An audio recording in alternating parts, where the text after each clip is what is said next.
کراچی کو ٹھنڈی ہواؤں نے اپنی لپیٹ میں لے لیا۔ سردی کی شدت میں بھی اضافہ ہو گیا۔ درجہ حرارت 7 ڈگری ریکارڈ کیا گیا۔ محکمہ موسمیات کے مطابق کراچی میں آئندہ چند روز تک سردی کی شدت برقرار رہے گی۔ ٹھنڈ بڑھنے کے باعث حکومت سندھ نے تمام نجی اور سرکاری اسکولوں کے اوقات کار تبدیل کر دیے۔ اسکول 9 بجے کھلیں گے اور معمول کے مطابق چھٹی ہوگی۔ کراچی کو ٹھنڈی ہواؤں نے اپنی لپیٹ میں لے لیا۔ سردی کی شدت میں بھی اضافہ ہو گیا۔ درجہ حرارت 7 ڈگری ریکارڈ کیا گیا۔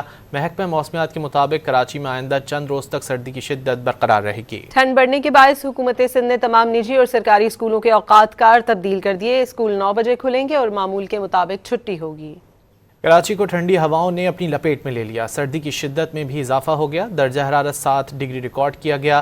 محکمہ موسمیات کے مطابق کراچی میں آئندہ چند روز تک سردی کی شدت برقرار رہے گی۔ ٹھنڈ بڑھنے کے باعث حکومت سندھ نے تمام نجی اور سرکاری اسکولوں کے اوقات کار تبدیل کر دیے۔ اسکول 9 بجے کھلیں گے اور معمول کے مطابق چھٹی ہوگی۔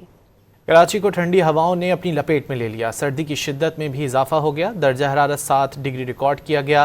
محکمہ موسمیات کے مطابق کراچی میں آئندہ چند روز تک سردی کی شدت برقرار رہے گی۔ ٹھنڈ بڑھنے کے باعث حکومت سندھ نے تمام نجی اور سرکاری اسکولوں کے اوقات کار تبدیل کر دیے۔ اسکول 9 بجے کھلیں گے اور معمول کے مطابق چھٹی ہوگی۔